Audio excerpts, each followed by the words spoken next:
A small-town mechanic named George Malley. No enemies, no agenda. No ambition beyond fixing cars and growing his garden. On his 37th birthday, he steps outside a bar, looks up at the sky, and a blinding light knocks him flat on the ground. He wakes up the next morning able to read 2 books before breakfast, able to feel earthquakes before they happen, able to learn an entirely foreign language in 20 minutes. His town calls it a miracle. Then they call it a danger. The government calls it a threat. His friends stop returning his calls. The woman he loves keeps her door shut. For months, George carries the most extraordinary mind in human history, completely alone. Then the scientists arrive, and George finally believes someone is going to understand him. He sits down for the tests. He answers every question. He passes everything. And then the doctor closes his folder and tells George the truth. The light didn't give him a gift. It exposed what was already killing him.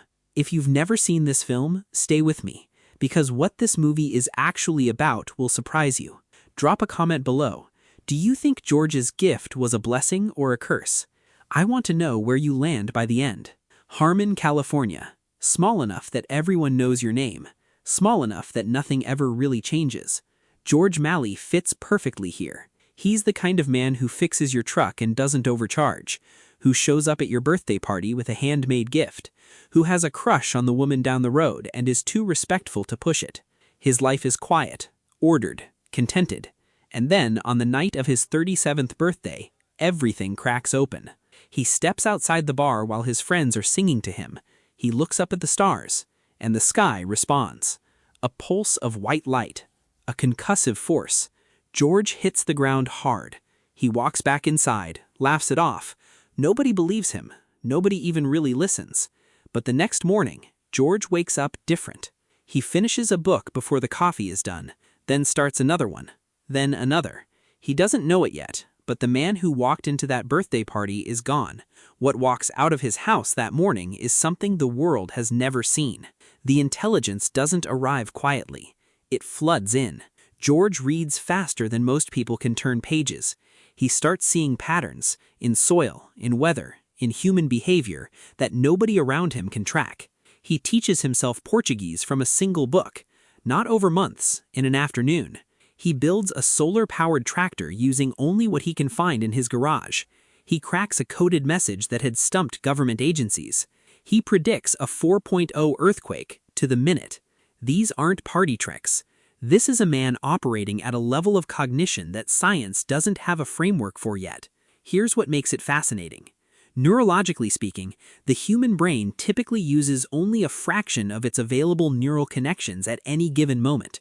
What George experiences is a kind of forced total integration, every network firing, every synapse lit up at once. And what does George do with all of this? He tries to help people. He studies crop rotation to save a neighbor's failing farm. He draws up plans to improve the town's infrastructure. He just wants to be useful. Because that's who George Malley is. Even with a mind that could reshape the world, he just wants to help his town. But behind all of it, the books, the breakthroughs, the brilliance, George has one problem that no amount of intelligence can solve. Lace Penniman. She makes chairs by hand, raises 2 kids alone, keeps herself at a careful distance from everyone, especially men who seem too good. George has been quietly in love with her for years. He buys her chairs, not because he needs them, it's the only reason he can justify showing up at her door. She keeps him at arm's length, not cruelly, just carefully. And now, with everything changing inside him, George wants connection more than ever. The smarter he becomes, the lonelier it gets. Because nobody in Harmon can follow where his mind is going, and Lace, the one person he wants to reach, still won't let him in. There's something quietly devastating about watching a man become extraordinary and find that it only makes him harder to love, that the very thing setting him apart is what's keeping him alone. The earthquake prediction makes the local paper, then the national wire, then 2 FBI agents show up in town. The coded message George cracked? It belonged to a radical separatist group the Bureau had been monitoring for years. No one can explain how a mechanic in rural California solved it in an afternoon. So they do what institutions always do when they can't explain something.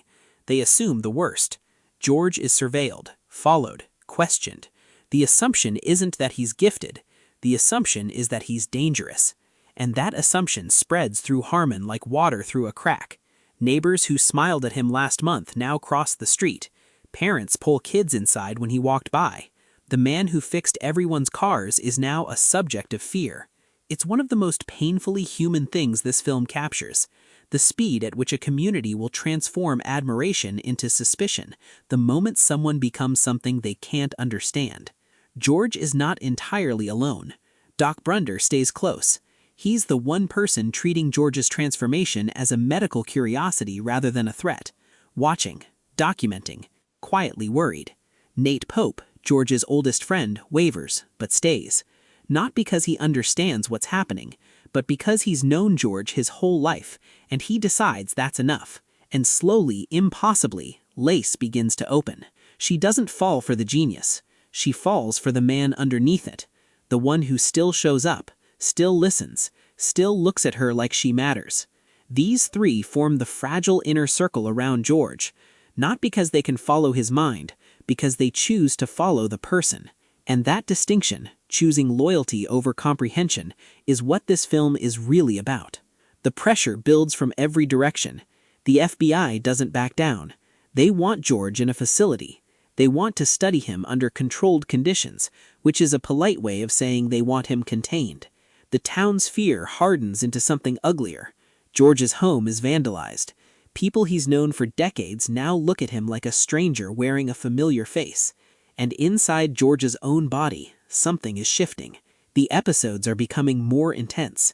The headaches, the momentary blackouts, the way he can feel things that shouldn't be feelable, the electrical current in a power line, the slow movement of roots beneath the soil. Doc Brunder runs tests. He doesn't like what he finds. And for the first time, George, who has the most powerful mind in the room in any room he enters, doesn't have an answer. He just has a deepening sense that time is moving differently for him than for everyone else. It's not a villain who delivers the worst news. It's a brain scan, glioblastoma multiforme, an aggressive, fast-moving brain tumor. And here is where the film does something genuinely astonishing. The tumor isn't suppressing George's brain, it's activating it. The cancer has infiltrated nearly every region of his neural tissue, and in doing so, it has forced connections between systems that normally never communicate. The result is an explosion of cognitive ability that has no precedent in medical literature. The light on his birthday didn't give him anything. It triggered a seizure that revealed a tumor that had already been growing for years. Everything George has experienced, every book absorbed, every language learned, every miracle of perception, has been the dying light of a mind burning itself out. He was never superhuman. He was a man in the final, extraordinary chapter of his life. George sits with this quietly. He doesn't rage. He doesn't fall apart. He just processes. And then he decides what to do with the time he has left. George doesn't fight the diagnosis. He redirects everything he has towards something permanent. He documents every idea, every finding, every agricultural innovation, hundreds of pages gifted to the town that feared him, given freely, no conditions, no credit required. He contacts a researcher at a university and hands over all of his notes on his own condition, not to save himself. It's too late for that.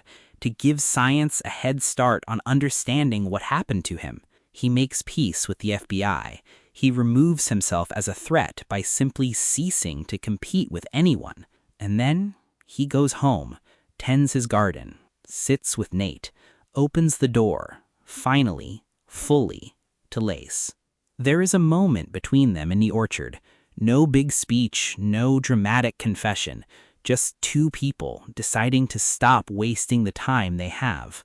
The power shift is quiet, but total. George has stopped trying to prove himself to a world that feared him, and in doing so, he becomes more powerful than ever. For a brief stretch of the film, everything is soft. George and Lace, together, her kids warming to him, the garden full and alive, Nate bringing beer and saying almost nothing the way old friends do. Doc Brunder stopping by, not as a physician, just as a man who cares. George teaches Lace's son about the soil, about how everything is connected underground, how trees feed each other through their roots, about how nothing in nature is ever really separate. It's the most honest George has ever been about what he feels. He's not talking about plants. He's talking about people. He's talking about himself. And in the background, barely visible, the headaches are getting worse. George doesn't have a final battle with an antagonist. His battle is simpler and harder than that. It's with the clock.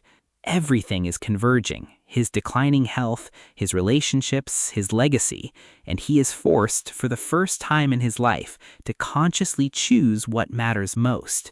He chooses presence, over progress, over documentation, over legacy. He chooses the orchard and Lace and Nate and the simple act of being somewhere with someone.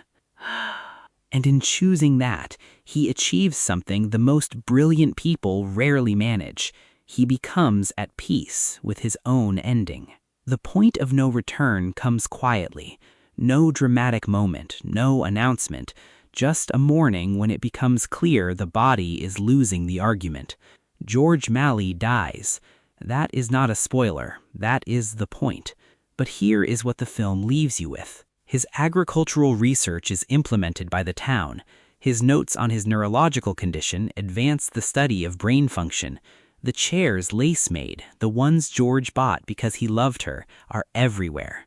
The final scene is a gathering in the orchard. Everyone eating together. His friends, his love, her kids, the whole town.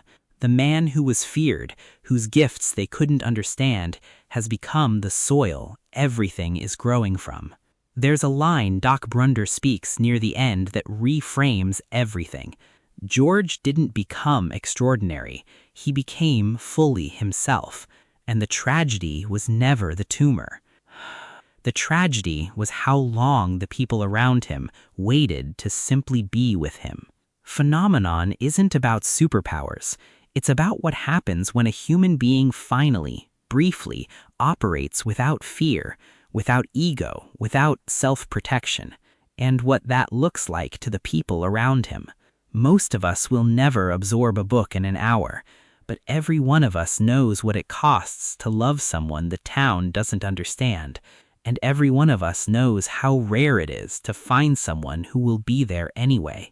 George Malley had an extraordinary mind, but that wasn't his greatest gift.